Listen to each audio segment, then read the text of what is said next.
سڵاو بینەرانی خۆشەویستی تەلەڤیزیۆنی کۆمەڵا ئەم کاتە و گشتکاتێکی ژیانتان پڕبێت لە شادی و کامەرانی. لە ئەڵلقەیەکی تر لە بەرنامەی دیدار و ڕاوەوە هاتوینێتەوە خزمەتتان بۆ پێشکەشکردنی بەڕگە و بابەتەکانی ئەم بەرنامەیە.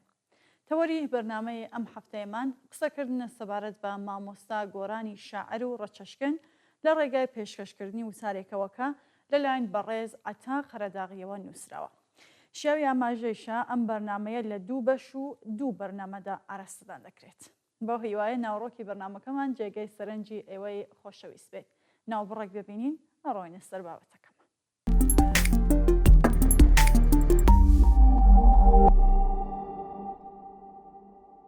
گۆران و گەڕان بە دوای ئاڵتەرناتیڤی وێنە ونبووەکاندا.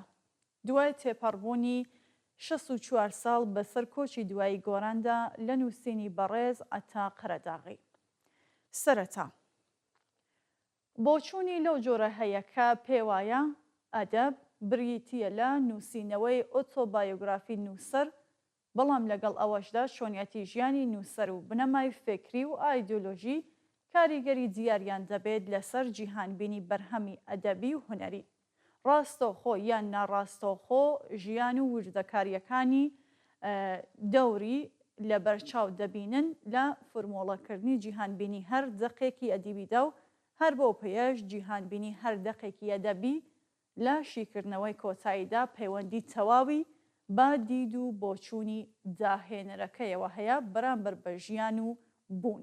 ڕوودا و مێژووی ژیانی داهێنەری دەق ڕاستەوخۆ لە ڕووی نەست و هەستەوە تێکەڵاوی بنیادی دەقەکە دەبێت کە ئەم حاڵەتانە دەبێتە یەکگرتنەوەی لایەنی مۆزوعی داهێنەری دەق و بنیادی فکری و تێڕوانینی بۆ ژیان و لەسەر ئەو بنەمایەش گزارشکردن لە خودی خۆی و بەرجەستەکردنی تێڕوانینی بۆ ژیان. هەندێک جار نووسەر لە خۆبەستنەوەیدا با وێنەگرتنی ڕیالیستانەی ژیانەوە ڕاستەوخۆ یان ناڕاستەوخۆ دەکەوێتە حاڵەتی ئیلتیزامی ئایدۆلۆژیەوە بە جۆرێکە بنەمایەکی ئەخلاقی و بەهای جێگیر دەکاتە سنوور و خۆی لە نێودا بەند دەکات و لەم حاڵەتەشدا خەیاڵ و خەون و ئەندێشەی بنیادنانی یوتوپیا دەمرێت و هیچ بوارێک بۆ ڕۆحی ئەفسوونگەری نامێنێتەوە. لێرەوە ڕۆحی داهێنان ئەگەر نەشمرێت ئاوا لاواز دەبێت و لەم بارەشدا ئەستەمە نووسەر بتوانێت دەقی زیندوی داهێنەرانەی نەمر پێشکەش بکات. دەقێکە توانایی هەڵگرتن و بەرزکردنەوەی پرسیاری هەبێت. پرسیار بەو مانایەکە بەرامبەر بە زانرا و بەرز بکرێتەوە. مەبەستمان لە پەیوەستبوونی دەقی هونەری بە ژیانەوە ئەم جۆرەیان نییە، چونکە سادەیی ئاستی داهێنان لە ئەدەبی کوردیدا زیاتر دەگەڕێتەوە بۆ ئەم هۆکارە. ئێمە لێرەدا مەبەستمان لە کاریگەری ژیانی داهێنەر لەسەر بەرهەمەکانی ئەوەیەکە چۆن وردەکاری و ڕووزاوەکانی ژیان دەبنە هەوێنی ڕۆحی داهێنان لە ئاستێکی باڵای هونەریدا بە شێواز و جیهانبینی ئەزموونگەریانەوە. لەلایەکی ترەوە ڕووزاوەکانی ژیان و مێژووی ژیانی داهێنەری دەقی ئەدەبی ناڕاستەوخۆ دەگوازرێتەوە بۆ نێو دەقی ئەدەبی لە ڕێگای نەستەوە.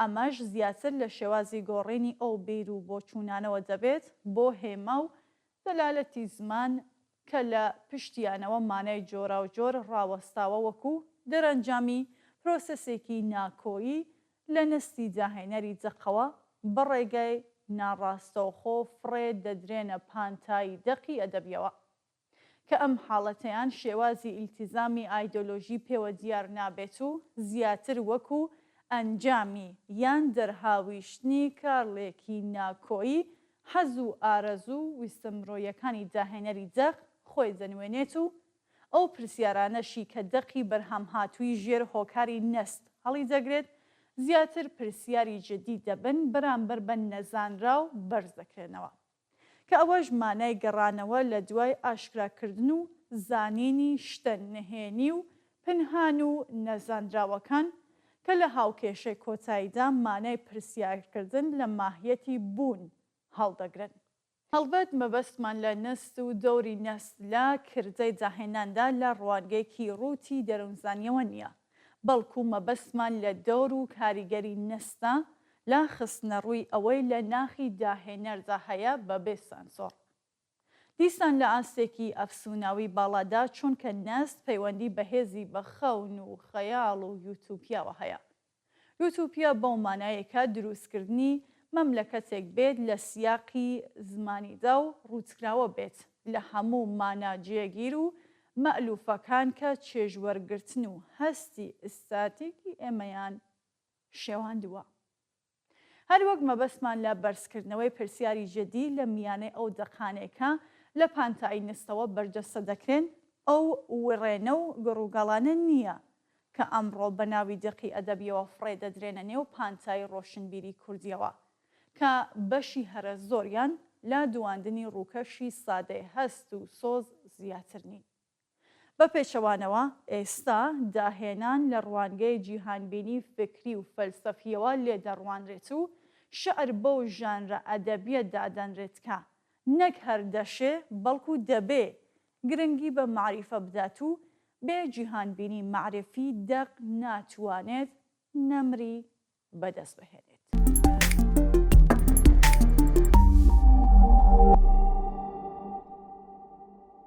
بۆ قسەکردن لەسەر ئەزموونی شعری گۆران ناکرێت تەنها لە ڕوانگەی ئایدۆلۆژیا و ئیلتیزامی سیاسی گۆرانەوە ئاخاوتن بکرێت.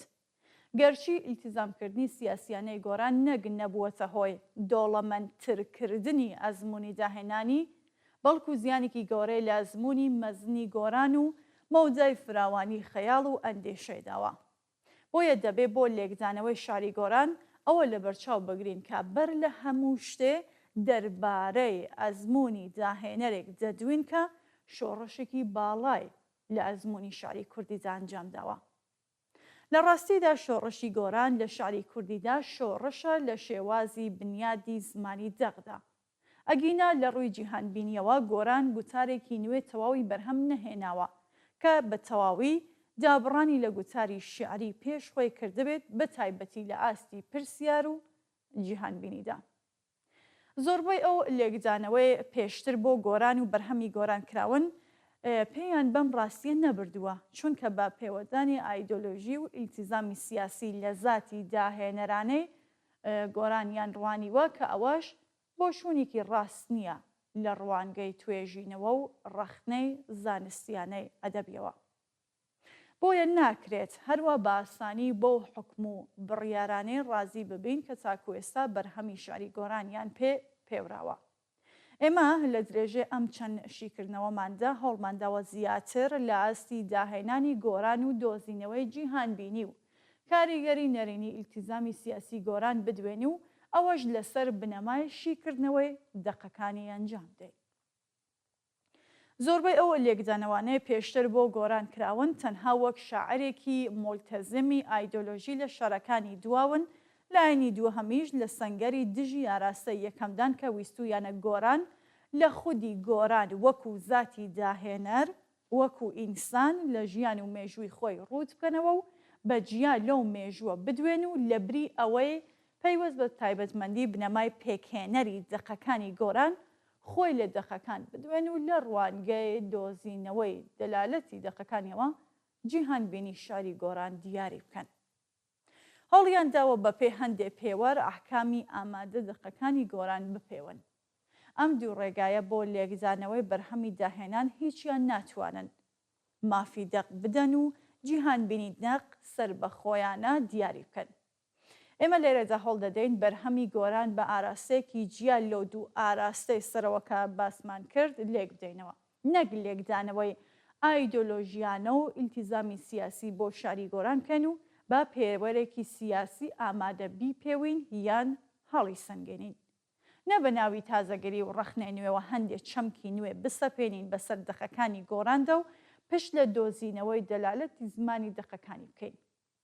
لە هەمان کاتدا پێمان وایە دەبێ کاریگەری ژیانی تایبەتی گۆران خۆی و باری کۆمەڵایەتی و مێژووی ئەو قۆناغەی گۆران تیادا ژیانی بەسەر بردووە ببەستینەوە بە بەرهەمی شعری گۆرانەوە و لە دۆزینەوەی جیهانبینی دەقەکانیدا تارمای ئەو کاریگەریانە ئاشکرا بکەین و لەو ئاستە باڵایەی هەستی ئێستاتێکی گۆرانیش بدوین کە چۆن مامەڵەی لەگەڵ ڕووداوەکانی ژیاندا کردووە و چۆن گۆڕیونی بۆ دەلالەت و هێما و ڕۆحی هوەنەری و داهێنانی کردوون بەبەردا و چۆن لە پێناوی استراتێژی ئەزموونگەریدا شێوازی کۆنی ڕەت کردووەتەوە و لە فۆرمێکی نوێ و نامەئلوفدا شعریەتی بەرهەمهێنەوە و هۆڵی داوە پەیوەندێکی بچە و بەهێز لە نێوان خەون و خەیاڵ و مێژوودا دروست بکات و چۆن لە ئاستێکی باڵای مامەڵەکردنی هەستی ئستاتیکە یوتوپیا دروست بکات.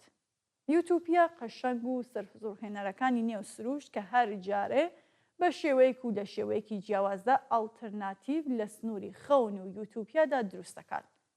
بەڵام ڕۆحی مێژوو واقع زۆربەی کات سنووری ئەو یوتوپیا دەڕوخێنێت و دەیخاتە سەر کەڵکەڵەی گەڕان لە دوای مۆجای نوێ. یوتوپیای نوێ بۆ حەوانەوە و ئۆقرەگرتن بەبێ ئەوەی گۆران خۆی وەکو شاعرێکی داهێنەر بگاتە ئەو قەناعەتەی کە خودی داهێنەر ئۆقرە دەگرێت، گومان و دڵەڕاوکێ کۆتاییان نایێت. شۆڕشی گۆران لە بنیادی زمان و شێوازی شعریدا دەرەنجامی هەرەسی دڵنیایی و بڕوان نەبوونە بەمانە جێگیر و مەئلوفەکان، دەرەنجامی گەڕانە لە دوای ڕێگای نوێ بۆ گزارشکردن لە خود و لەبوون.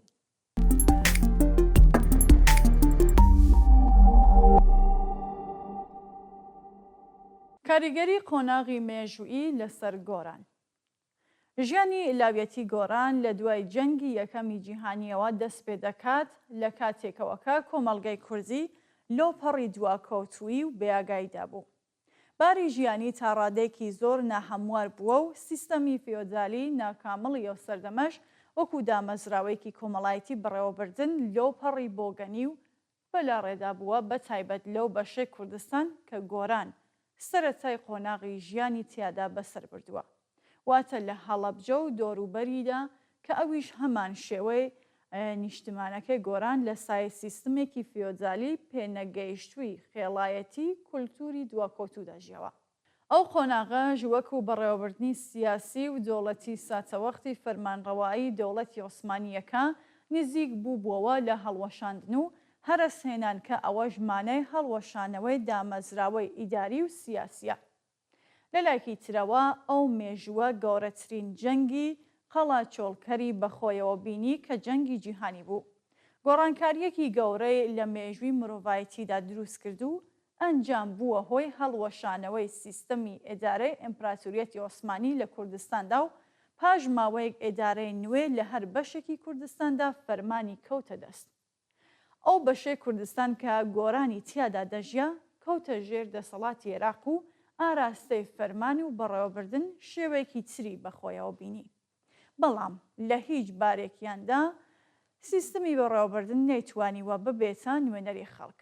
ئەو خەڵکەی کە دواتر گۆران بە دروشمە شار ئامێزەکانی داوای ڕاپەڕینی لێدەکردن و گزارشتی لە ئێش و ژانەکانیان دەکرد. لە قۆناغی پێگەیشتنی گۆراندا شۆڕشی ئۆکتۆبەر بووە جاینەمۆی کۆکردنەوەی بیر و بۆچوونی نوێخوازی، نەک هەر گۆران، بەڵکو ڕۆشنبیرانی کورد بە تێکڕا جگەل لە کۆنەپەرستەکانیان بوونە موریدی ئەو تیشکەی کە ئومێدی ڕووناکردنەوەی ڕێگای بەرەو ئایندەیان پێ هەبوو. دوای دامەزراندنی حزبی شیوعی عێراقی و زیاتر بڵاوبوونەوەی بیر و باوەڕی کۆمۆنیزمی و لە هەمان کاتدا سیاسەتی توندوتێژ و کۆنەپەرستانەی فەرمانڕەوایەتی پاشایەتی مەیلی ڕووناکبیرانی بۆ ئازادی زیاتر دەجوڵان. ڕزگاربوونی بەشێکی زۆر لە گەلانی مافخراوی ئەوسا لە دوای جەنگی جیهانی بوونە هۆکارێکی سەرەکی بۆ زیاتر کۆکردنەوەی ڕۆشنبیران لە دەوری دروشمی کۆمۆنیزم. گۆران لە ڕێزی پێشەوەی ڕۆشنبیرانی نەتەوەکەی بوو، بۆیە دەبووە لەو بوارەشدا لە ڕێزی پێشەوەدا بێت. هەڵبەت ئەم ڕووداوە مێژوویانە و باری دواکەوتووی و هەڵوەشانەوەی کۆمەڵگەی کوردەواری کاریگەری تەواوی لەسەر کەسێتی کۆمەڵایەتی گۆران و لە هەمان کاتدا لەسەر بەرهەمی ئەدەبی گۆران هەبووە و ناکرێت گۆران لەو مێژووە بکەینەوە وەکو ئامێر دوور لە پەیوەستبوون و وابەستەبوون بە دەوری خۆی لێبڕوانین. بەشێکی زۆری بەرهەمی شاری گۆران گزارشکردنە لە واقعی کۆمەڵایەتی و مێژووی تفت و تاڵی سەردەمەکەی خۆی. هەر کاریگەری ئەو واقعەیە کەوا لە گۆران دەکات چ وەک شاعیر چ وەک ئینسان کەسێکی ناسەقامگیر و ناملتەزم بێت بە عادات و تەقالیدە باوەکانی کۆمەڵگا. ئەوەش دەیخاتە بەردەم چەندین کێشە و گرفتەوە. ئەوە تا ئەڵێت تاوێن نەگەڕا چەرخی مخالف بە حیسابم، بێناڵە نییە سانیەیەک تاری ڕووبابم، هەر لەحزەیەکی مەهدی هەزار گریە بۆ ئەفسوس، ساڵانی مناڵیم و هەمووی عمری شەبابم، ئێستا خەلەلی عافیەتیش باری دبەدەنما، هەر دەردە ئەدا پاچی لە بوونانی خرابم، زیاتر سەبەبی ئەقڵ و شعورە خەفەتی من، بۆ غەفڵەت و نسیانە هەموو نۆشی شەرابم. هەر لێرەوە پرسیاری گۆران بەرز دەبێتەوە کە ئەویش دوو جەمسەری لێکدانەوەی هەیە. یەکەمیان پرسیارە بەرامبەر بە بێدەسەڵاتی و ناکردەیی خۆی لە ڕووی چەرخی مخالیفدا. ئەو چەرخەی بە ئارەزووی خۆی دێت و ئەم مەحکومی دەستی بووە و لە ئاستێکدا هیچی پێناکرێت. مەبەستی گۆران لە چەرخی مخالف دەشێ باری ناهەمواری کۆمەڵایەتی و ژیانی دواکۆتووی کۆمەڵگەکەی بێت و ئەم وەکو نوێنەری هەموو میلەت ئەو دەنگی ناڕازیە بەرز بکاتەوەکە ئەمەیان کەمتر گرنگی دەمێنێت ئەگەر وای بۆ بچین کە گۆران وەکو خۆی بەتەنها وا هەست بکات کە هەرگیز ڕۆژگار لەگەڵ ئەو نەبووە و هەمیشە چەرخی زەمانە لەگەڵ ئەو چەپگەرد بووە و لە سوودی ئەو نەبووە. بۆیە ئەویش گەیشتووەتە ئاستی بێئومێدی و گلەی خۆی لە ڕۆژگار دەکات. دیارە ڕۆژگاریش پەیوەستە بەو واقعە مێژوو کۆمەڵایەتیەی کە گۆرانی تیادا ژیاوە. بەڵام گۆران وەکو شاعرێکی خاوەن هەست و وەکو ڕۆشنبیرێکی سەردەمەکەی خۆی لە پێش خەڵکی یاساییەوە هەست بە ناهەمواری و بەدبەختیەکان دەکات. بۆیە پێی وایە هەر لەحزەیەکی ژیانی جێگای لەدایکبوونی هەزار گریان و ناڵینە. تەمەنی منداڵی و لاویەتی گۆران بەو شێوەیە وەست دەکرێت کە پانتاییەک بۆ ئاسوودەیی و بەختەوەری تیادا نەبووە. هەر بۆیە بەرهەمی شاری گۆران بە تایبەتی دەقە زیندوەکانی لە دەوری ئەم خاڵەدا کۆ دەبنەوە یان لە ژێر کاریگەری ئەو دۆخ و بارە مێژوویەدا لەدایک بوون. گۆران دەزانێ چەرخ و ڕۆژگار هەمیشە بە پێچەوانەی ویستی ئەوەیە و هۆکاری ئەو زانینەش دەرک پێ دەکات و دەگێڕێتەوە بۆ هۆکاری ئەقڵ و شعور کاتێ دەڵێت زیاتر سەبەبی ئەقڵ و شعورە خەفەتی من. بەواتایکی دی گۆران دەیەوێت بڵێت ئەو کەسەی ئەقڵی هەیە و سەر لە مەسەلەکان دەردەکات و دەزانێت چۆن دێن و لەکوێوە دێن ئەو کەسە هەرگیز ناحەوێتەوە و ئاسوودە نابێت.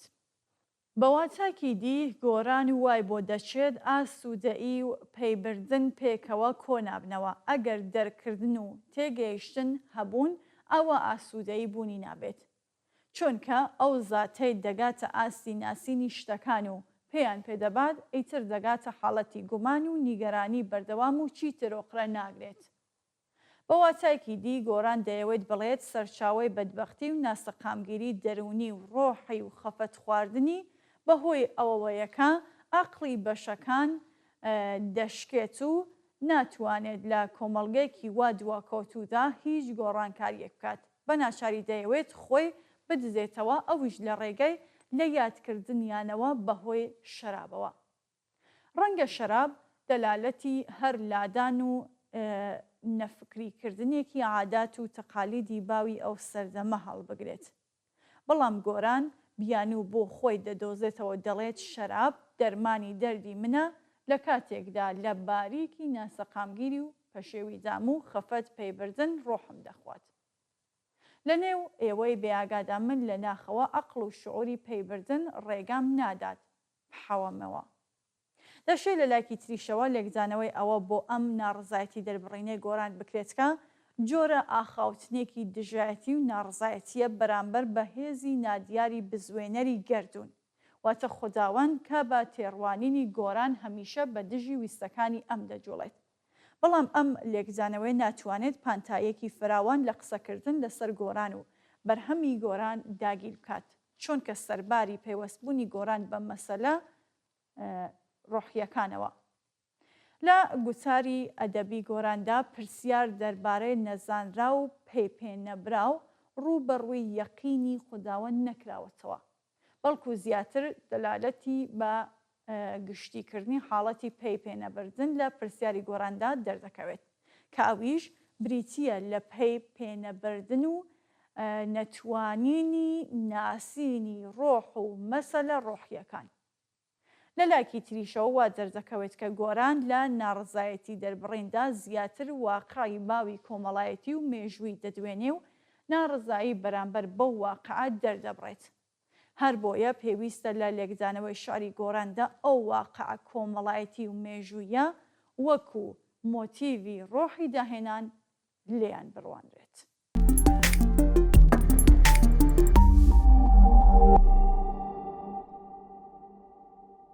چۆنیەتی ژیانی تایبەتی گۆران و کاریگەری لەسەر جیهانبینی شعری.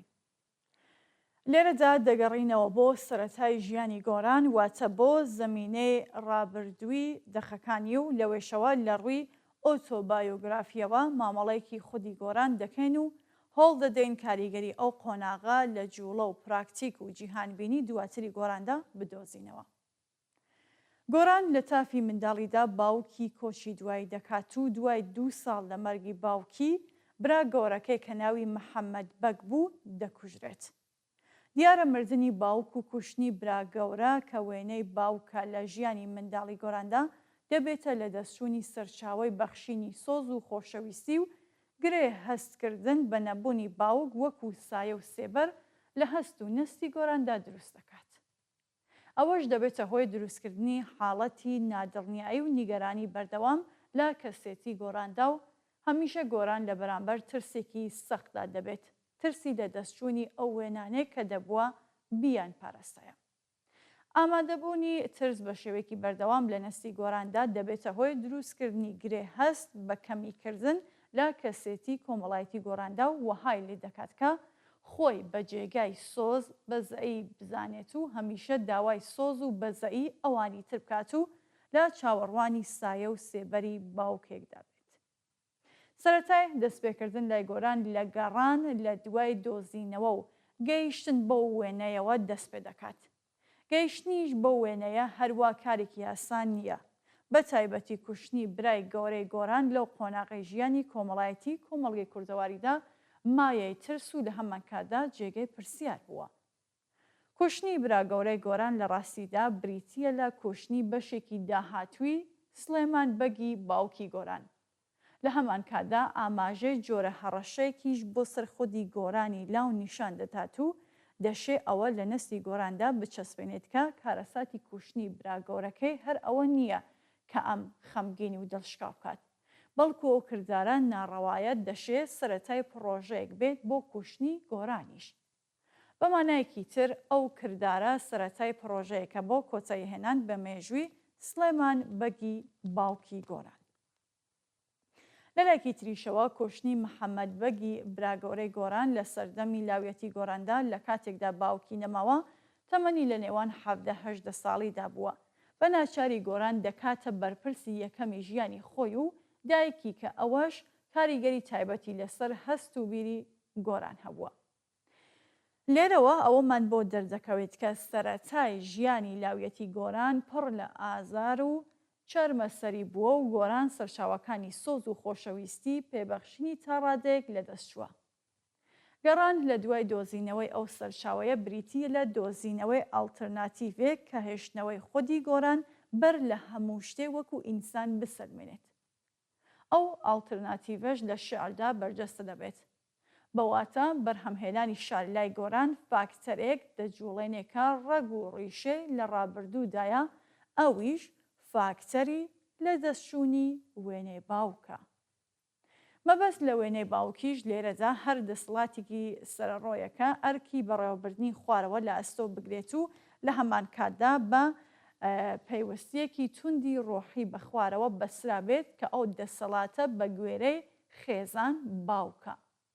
ڕەنگە بە گوێرەی نەتەوەیەکیش بریتی بێت لە ڕابەری ڕۆحی ئەو نەتەوەیە. دەشێ هەر لە سەرەتای هەستکردن بە ونبوونی وێنەی باوک گرێ هەستکردن بە ناتەواوی لای گۆران بە جۆرێک دروست کرد بێت کە گۆران خۆی هەستی بە جیاوازبوونی خۆی کردبێت و هەوڵدانی بۆ نووسین هەر لە سەرەتای لاویەتیەوە لەلایەک هەوڵدان بوو بێت بۆ سەلماندنی خۆی وەکو تاکە کەس. لەلایەکی تریشەوە شەعر هۆکارێک بوو بێت هەر لە سەرەتای گۆران ویستویەتی بیکاتە هۆکاری بۆ پرۆسەی پاگشتبوونەوە، واتە ڕزگارکردنی خۆی لەو بارە دەرونیە ناجیگیرەی تیادا و گەیشتن بە بارێکی دەرونی سەقامگیر. بەڵام لە ئەنجامی کۆتاییدا پرۆژێ پاگشتبوونەوە لای گۆران نەگەیشتووەتە لووتکە، بەڵکو ئەو پرۆسەیە و میکانیزمی کارکردن بە شێوازێکی پێچەوانە گۆڕاوە و بەرەو حاڵەتی بەرزبوون چووە و تێکڕای ویست و ئارەزووە چەپێنراوەکانی گۆران لە بری پیادەکردن و خاڵی بوونەوە بوونەتە هەوێنی داهێنانی ئەدەبی لە ژیانی شعری گۆراندا.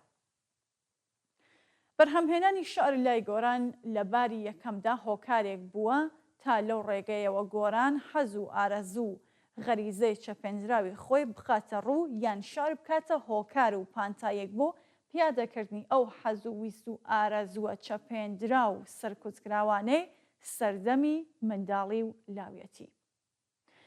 بەمانایکی تر شعر لای گۆران ئاڵتەرناتیڤێکە بۆ دروستکردنەوەی ڕابردووێک کە وێنەکانی تیادا دروست نەبووە، ئەوەش لە خۆیدا گەڕانەوە بۆ تافی منداڵی بەرجەستە دەکاتەوە.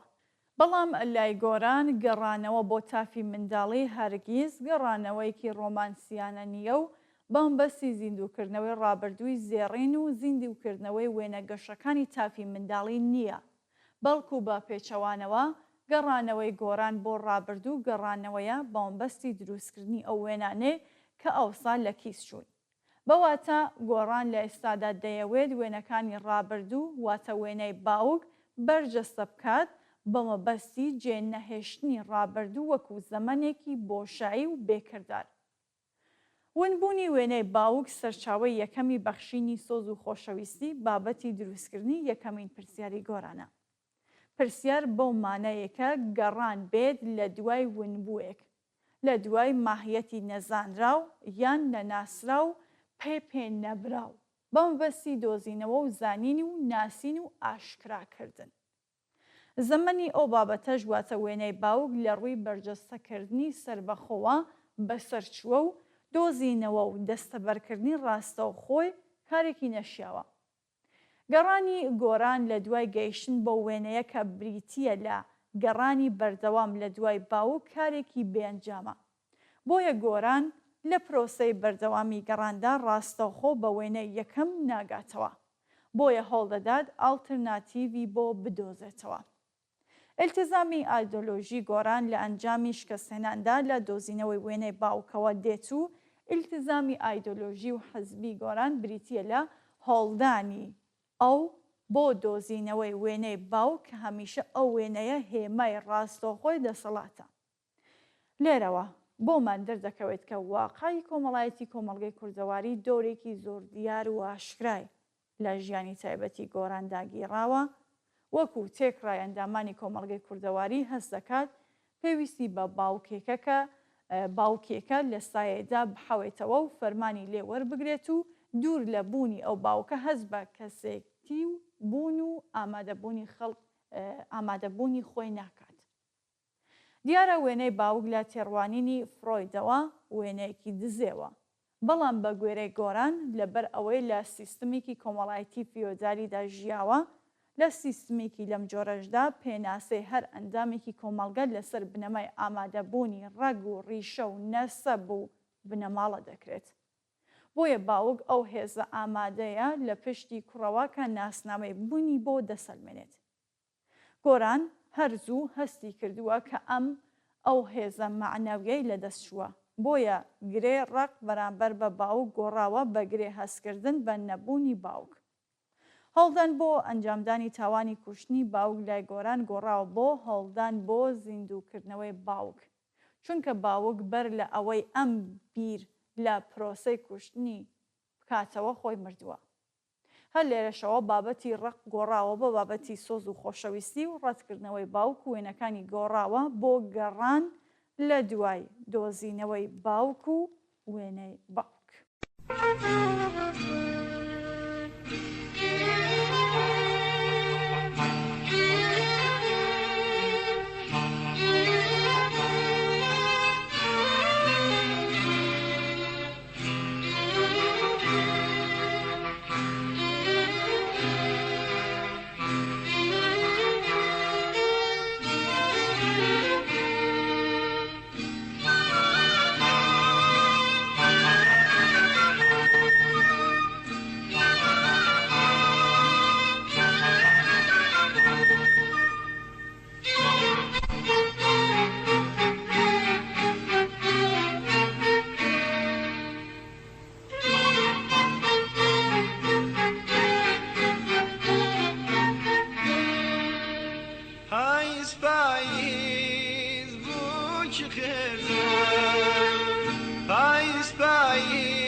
چی خێزان من ما تۆزین هەردوو هاودەم من فرمێسکم تۆ بارانێ من لەناسام تۆ بای ساردێ من خەم تۆ هەوری گریانێ دوایی نایێ دادم دادێ پاییز پاییز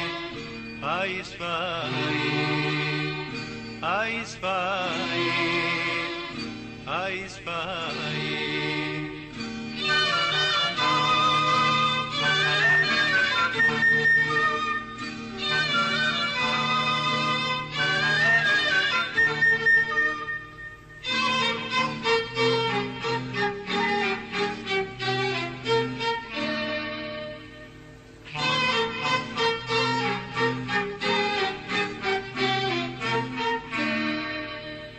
پاییز پاییز گەڵا ڕێزانێ پاییز پاییز گەڵا ڕێزانێ هەوری ماچی ئاسمانێ لەبەر کزەی بای سەرتەزی لەگەڵ گەڵای دراختانی بەڵام پرسەخت و بەجۆشە دۆزەخێکە وا لە جۆشە پاییز پاییز پاییز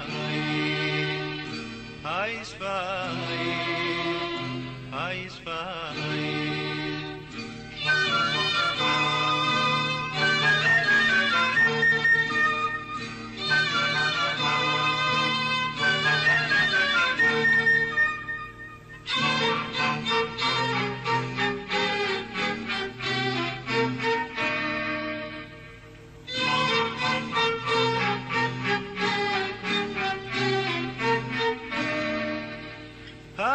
پاییز شان و مهربون پاییز پاییز شان و مهربون من ما تۆزیم هەردووکمان جوون هەرچەند گوڵسیس ئابێ بگرین ئاڵتوونی دار ئەرزێ بگرین هۆلی باڵدار ئەفرێ بگرین بگرین بگرین چاومان نەسوون پاییز پاییز هەرگیز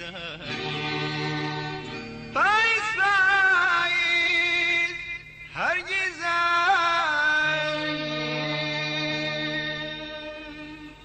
بەڵێ ئازیزان و خۆشەویستان بەم جۆرە گەیشتنە کۆتایی بەرنامەی ئەمڕۆژمان بۆ هیوایە ناوەڕۆکی بەرنامەکەمان جێگەی سەرنجی ئێوەی ئازیز و خۆشەویست بوو بێت تا بەرنامێکی تر و هەفتەیەکی تر و دیدار و ڕاوێکی تر ماڵەوە.